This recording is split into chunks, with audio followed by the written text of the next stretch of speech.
You are desperate, and that is why you are empty. You chase money, and it flees from you. You chase affection, and it hides. You chase power, and it mocks you. You are running on a treadmill of desire, sweating, bleeding, exhausting your spirit, yet you remain in the exact same place you started. The world has lied to you. It told you that to get what you want, you must hunger for it. You must obsess over it. You must scream your needs into the void until the universe answers. But the universe does not answer screams, it answers orders. There is a specific frequency of mind that bends reality to its will. It is not magic.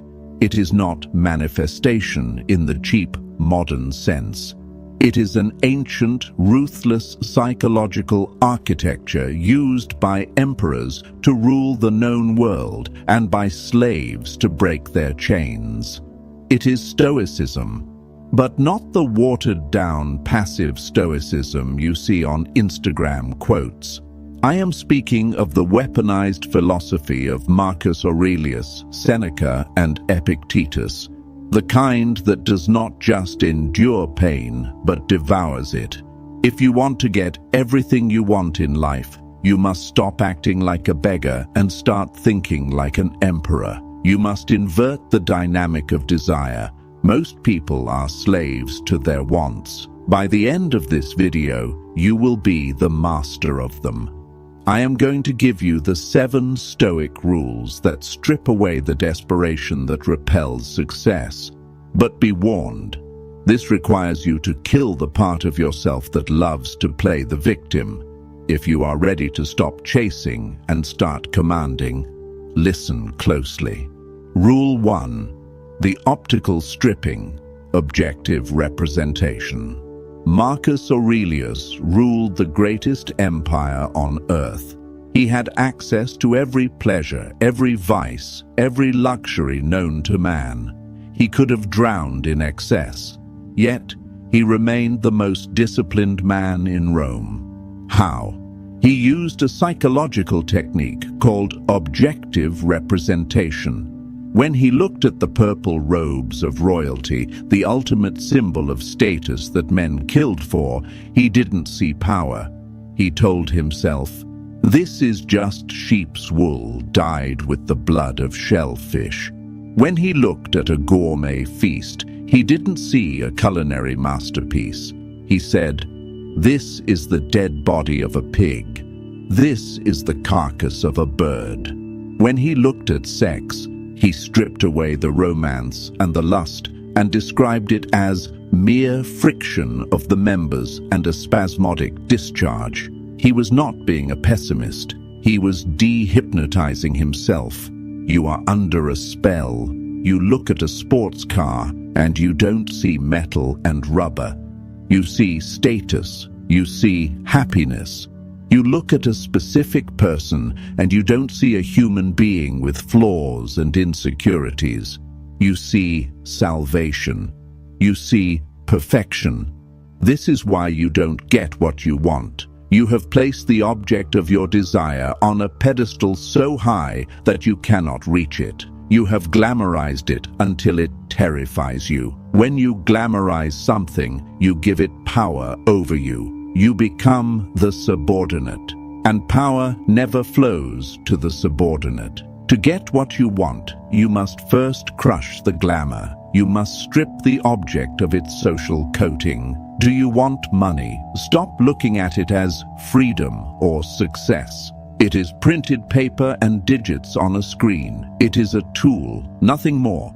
Do you want that person? Stop looking at them as a god. They go to the bathroom. They have bad breath in the morning. They have petty fears. This technique is ruthless. It feels cold, but it is necessary.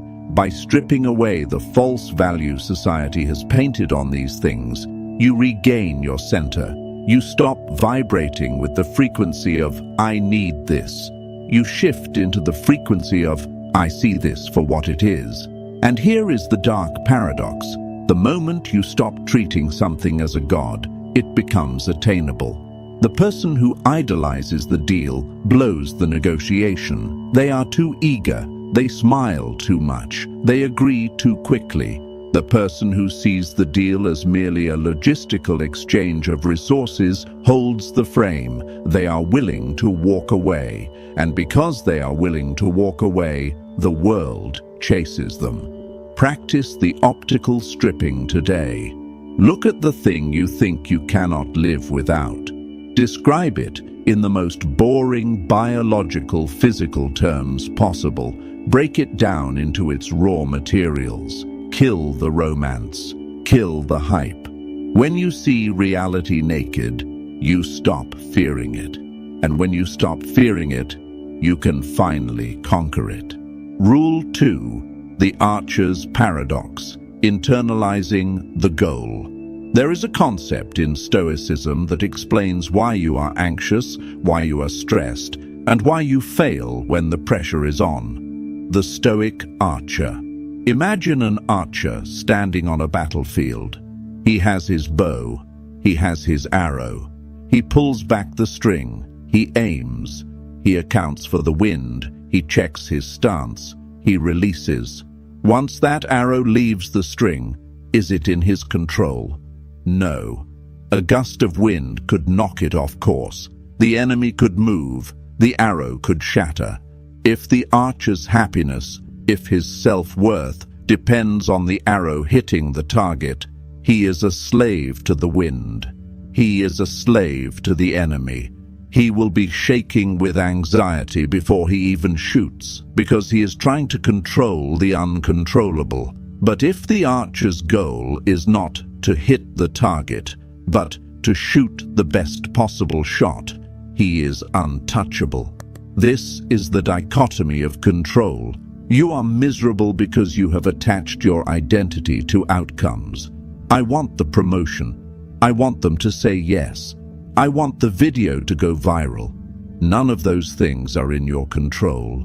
They belong to the external world, to the boss, to the partner, to the algorithm. When you pin your desire on the outcome, you are handing your mind to a stranger and saying, "Here, please hurt me." The Stoic rule is to internalize the goal. You do not want to get the job. You want to conduct the perfect interview. You do not want to be loved. You want to be a person worthy of love. Do you see the shift? It is subtle, but it changes the chemistry of your brain. When you focus on the process, the aim, the stance, the release, you operate with total precision. Your hand is steady because you have already succeeded the moment you took the action. Whether the world rewards you or not is irrelevant. And ironically, the person who focuses entirely on the perfect shot rather than the target hits the target more often. Why?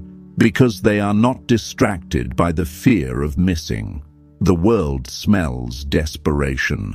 It smells the stench of someone who needs a result. It repels people, but when you show up with the energy of someone who is doing their duty, someone who is excellent for the sake of excellence, not for the sake of applause, you become magnetic. Epictetus said, "Demand not that things happen as you wish, but wish that they happen as they are happening, and you will go on well." This is not resignation. This is strategic maneuvering. When you stop fighting the reality of the outcome, you free up 100% of your energy to execute the action. Look at your current obsession. Are you obsessed with the arrow or the target? If you are obsessed with the target, you are weak. You are gambling your peace on a dice roll. Shift your gaze back to the bowstring. Perfect the tension. Perfect the release. Let the arrow fly. Where it lands is none of your business. This is how you become dangerous. A man who does not care if he wins or loses, only that he fought well, is a man who cannot be intimidated. Rule 3. The alchemical fire. Amor fati. The weak man is destroyed by obstacles. The strong man survives obstacles. The Stoic, The Stoic feeds on obstacles. There is a fire inside you. Marcus Aurelius described the ruling center of the mind as a blazing fire. He said that when you throw a small branch into a small fire, the fire is smothered. It dies. But when you throw a massive log into a roaring fire, what happens? The fire does not die. It engulfs the log. It consumes it. It uses the wood to burn higher, hotter, and brighter than before. This is amor fati, a love of fate, not tolerance. Love. To get everything you want in life, you must understand that bad things are just fuel. You will be rejected. You will be betrayed. You will lose money. You will face illness. The average person looks at these events and says, "Why me? This is blocking my path." The Stoic looks at these events and says, "Good, more fuel." This is the ultimate reversal of power dynamics. Imagine you are building a business and a competitor steals your idea. The victim cries, "That's not fair." The Stoic says, "Good. This forces me to innovate. This forces me to refine my product. This proves I am on the right track." Imagine your partner leaves you. The victim collapses. "I am unlovable." The Stoic says, "Good. This reveals the cracks in my selection process. This gives me solitude to rebuild my body and my mind. This clears the space for someone who actually aligns with my mission." When you adopt this mindset, you become terrifying to your enemies. How do you defeat a man who gets stronger every time you try to hurt him? If they ignore you, you use the silence to focus. If they attack you, you use the conflict to sharpen your arguments. If they destroy you, you use the ruin to build a foundation that is fireproof. To get everything you want, you must stop labeling events as positive or negative. There is only raw material. You are the alchemist. You have the philosopher's stone in your mind. You can turn the lead of suffering into the gold of character. But you have to stop whining. Every time you complain, you are saying, "I am too weak to process this material." You are admitting that the log is too big for your fire. Burn it. Everything that happens to you is specifically designed to teach you the lesson you are trying to avoid. The obstacle is not in the way. The obstacle is the way. Start practicing this immediately. The next time a minor inconvenience happens, the traffic light turns red, the internet cuts out, catch your reaction. Do not get angry. Say, "Good." Use the red light to practice patience. Use the internet outage to practice deep thinking without distraction. Train on the small things so that when the tragedy comes, and it will come, you will not be crushed. You will be ready to blaze. Rule 4. The premeditation of evil. Premeditatio malorum. Anxiety is the dizziness of the unprepared. You are afraid of the future because you are hoping for the best. And hope, in this context, is a poison. Hope is a passive state. It is you waiting for the world to be nice to you. The Stoic does not hope. The Stoic prepares. Seneca said, "Exile, war, and torture. We must hold these things up before our eyes." This is premeditatio malorum, the premeditation of evils. Every morning, before you start your day, you must visualize everything going wrong. Visualize the deal falling through. Visualize your car breaking down. Visualize your reputation being ruined. Visualize the person you love betraying you. This sounds depressive. It sounds like inviting negativity. It is the exact opposite. It is the inoculation against shock. When you have already mentally walked through the worst-case scenario, you strip it of its power. Fear thrives in the unknown. Fear thrives in the what if. What if I lose my job? The Stoic answers that question. If I lose my job, I will cut my expenses. I will reach out to my network. I will finally start that consulting gig I've been scared to try. I will survive. Once you have looked the monster in the face and realized you can survive it, the fear vanishes.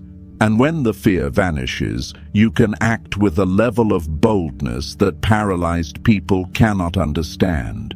Think about the negotiation table. Who wins? The person who is terrified of hearing no? Or the person who has already visualized walking away and is perfectly comfortable with it? By visualizing the loss, you make yourself immune to the threat of loss. You become the person who can take the big swing. You can take the risk because you have already made peace with the crash. Most people move through life treading on eggshells, terrified of breaking something. The Stoic stomps because he knows that even if the floor breaks, he knows how to land. But there is a second layer to this rule, one that is often missed. It's not just about preparing for disaster. It is about preparing for human nature. Marcus Aurelius wrote to himself, "Today I shall be meeting with interference, ingratitude, insolence, disloyalty, ill will, and selfishness." He didn't say, "I hope everyone is nice to me today." He knew that humans are flawed. He knew he would deal with idiots, with liars, with egomaniacs. If you go into the world expecting people to be fair, you will be angry every single day. You will be drained by resentment. But if you expect the betrayal, if you expect the stupidity, you are not thrown off balance when it happens. You simply nod. "Ah, there is the insolence I expected." You don't take it personally. You don't get emotional. You stick to your mission. You cannot get what you want if you are constantly being derailed by the bad behavior of others. Stop being surprised that a scorpion stings. It is a scorpion. Stop being surprised that a liar lies. It is what they do. Premeditate their behavior.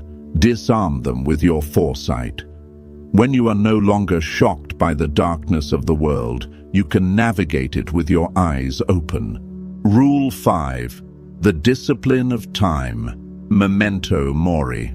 Seneca wrote an essay called On the Shortness of Life. His conclusion? Life is not short. We just waste it. You act as if you have a contract with death. You act as if you are going to live forever. You procrastinate. You hold grudges. You engage in petty arguments on the internet. You worry about what people think of you. You are spending currency you do not have. The fifth rule is the most terrifying one. Memento mori. Remember, you will die. This is not a slogan for a tattoo. This is a call to immediate action. You could leave life right now. Let that determine what you do and say and think. If you knew with 100% certainty that you would die next Tuesday, would you care about that embarrassing thing you said 5 years ago? Would you care about the opinion of a stranger? Would you be afraid to ask for the sale? No. You would be ruthless. You would be direct. You would grab life by the throat and demand what is yours. The reason you don't get what you want is that you think you have time to get it later. I'll start the business next year. I'll get in shape after the holidays. I'll tell her how I feel when the time is right. The time is never right. The time is just leaking. Death is the ultimate clarifier. It strips away the bullshit. When you keep death close to you, when you feel its cold breath on your neck, you stop tolerating mediocrity. You stop engaging in things that bore you. You stop hanging out with people who drain you. You become possessed by a sense of urgency, and urgency attracts success. People follow the man who moves with purpose. Opportunities flock to the woman who does not hesitate. We are all dying. Some of us are just dying faster than others. Do not be the person who lies on their deathbed filled with the ghost of potential. I could have, I should have. Those are the saddest words in the human language. Use death as your advisor. When you are scared to do something, ask death, does this fear matter? Death will answer, no, only the action matters. Live as if you are on borrowed time, because you are. Rule 6. The view from above. The God perspective. You are trapped in the labyrinth. You are running through the maze of your daily life, your commute, your emails, your arguments, your bank account balance. You are sweating the small stuff because, from where you are standing, the walls look 100 feet high. You think your problems are massive. You think that awkward silence in the meeting was a catastrophe. You think the rejection text was a nuclear bomb. This is called myopia, nearsightedness of the soul, and it makes you weak. It makes you reactive. When you are zoomed in on the details, you are easily triggered. A small insult feels like a war declaration. A minor loss feels like bankruptcy. To get what you want, you must detach from the labyrinth. You must float above it. Marcus Aurelius practiced the view from above. He would close his eyes and imagine floating up out of his body. He would see himself sitting in his tent. Then he would zoom out to see the camp of the Roman legion, then the battlefield, then the borders of the empire, then the curve of the earth. From that height, what did he see? He saw armies clashing like ants, fighting over a crumb. He saw borders that men died for as imaginary lines in the dirt. He saw the great crises of his time as momentary blips in the vastness of eternity. When you adopt the God perspective, your anxiety evaporates. Why? Because you realize how small you are.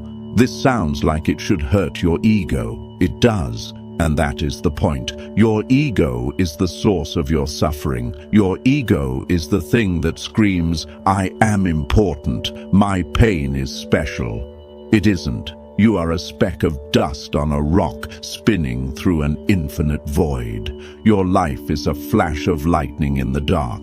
When you truly internalize this, a strange power fills you. If nothing matters, then you are free. You are free to take the risk, because failure is insignificant. You are free to speak the truth, because the judgment of others is just noise from other ants. You are free to pursue your vision, not because it is destiny, but because you might as well play the game while you are here.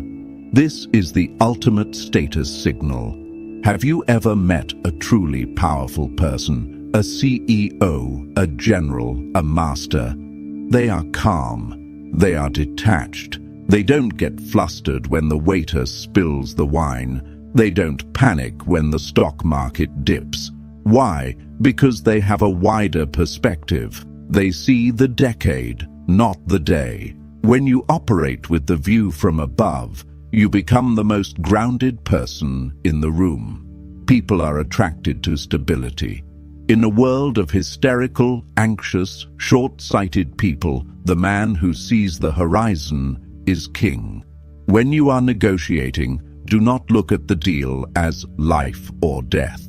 Zoom out. It is one deal in a lifetime of deals.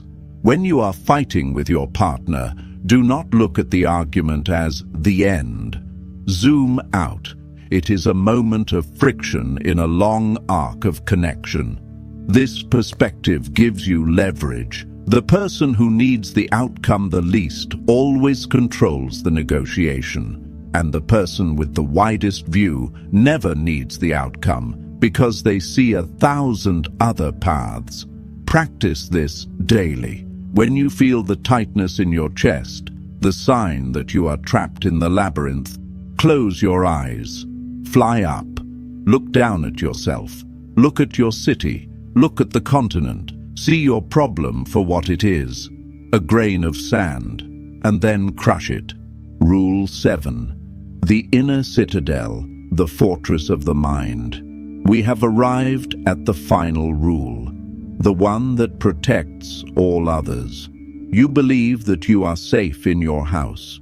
You believe your bank account protects you. You believe your social status protects you. You are wrong. A storm can destroy your house. A hacker or a hyperinflation event can destroy your bank account. A rumor can destroy your status. If your safety is built on things that can be taken away, you are never safe. You are just lucky, and luck runs out. The Stoic builds a fortress that cannot be breached. Marcus Aurelius called it the inner citadel. This is the core of your mind that is completely under your control. It is the place where you decide what things mean. You cannot control what happens to you. You can only control your judgment of what happens. Someone insults you. That is the event. I am hurt. That is the judgment. The event is objective. Sound waves hit your eardrums. The judgment is subjective. You decided to interpret those sound waves as an attack on your worth. The inner citadel is the discipline of catching the judgment before it infects your soul. It is the ability to say, "This happened, but I refuse to accept the narrative that it is bad." Imagine your mind is a castle. Most people leave the drawbridge down. Anyone can walk in. The news walks in and terrifies them. Social media walks in and makes them jealous. Their boss walks in and makes them stressed. They are occupied territory. They are slaves to whoever walks through the door. The Stoic pulls up the drawbridge. He stands at the gate. He challenges every impression that tries to enter. You say you are a catastrophe. Let me see your papers. Are you really a catastrophe, or are you just a change in plans? You say you are insulting. Let me check. Does this person's opinion actually change my character? No? Then you are not an insult. You are just noise, denied entry.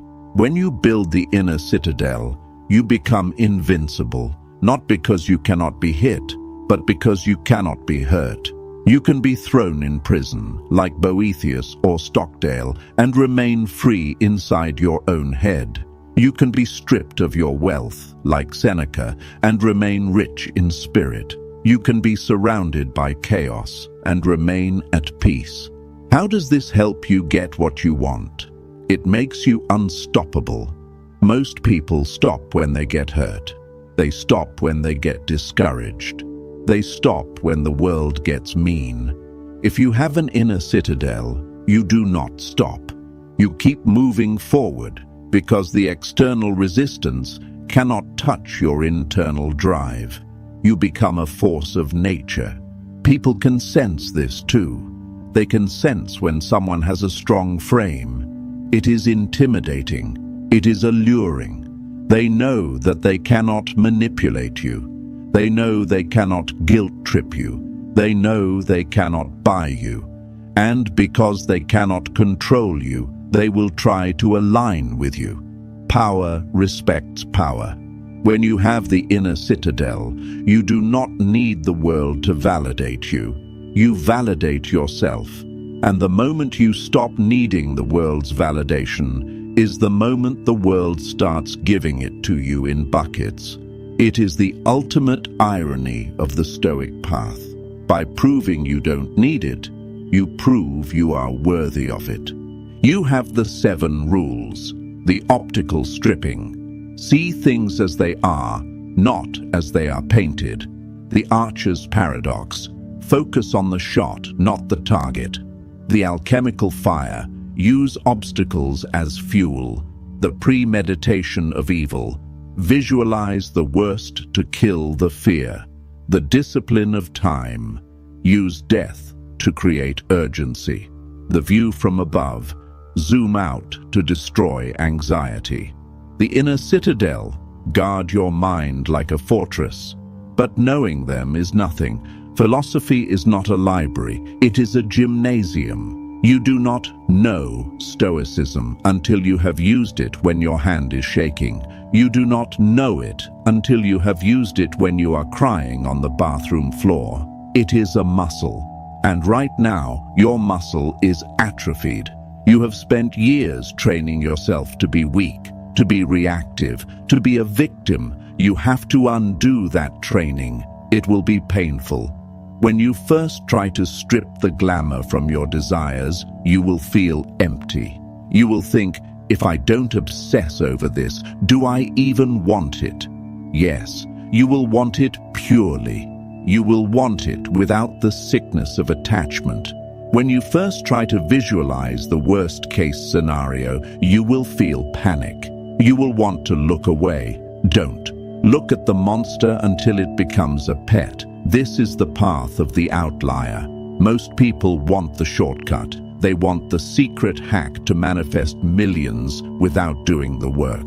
The Stoic knows the truth. The work is the hack. The discipline is the abundance. When you get everything you want, you will realize the final hilarious joke of the universe. The cars, the money, the lovers, the applause, they are nice. They are pleasant indifference, but they are not the prize. The prize is the person you had to become to get them. The prize is the fortress. The prize is the fire. The prize is looking in the mirror and seeing a sovereign, not a slave. And once you are a sovereign, the toys of the world are just that, toys. You can play with them, you can enjoy them, but you will never again cry when they break. But there is a shadow here, a warning I must leave you with. If you actually apply these rules, you will change. And when you change, you will lose people. Your friends, the ones who bond over complaining, the ones who love to play the victim, the ones who thrive on drama, they will hate the new you. They will call you cold. They will call you arrogant. They will say you have changed, as if it is an insult.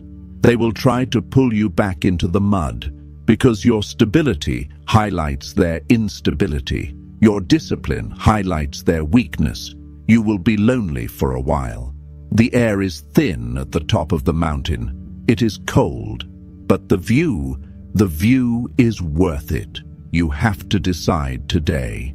Do you want the warmth of the herd, huddled together in fear, validating each other's excuses? Or do you want the solitude of the emperor? You cannot have both. To get everything you want, you have to be willing to lose everything you thought you needed.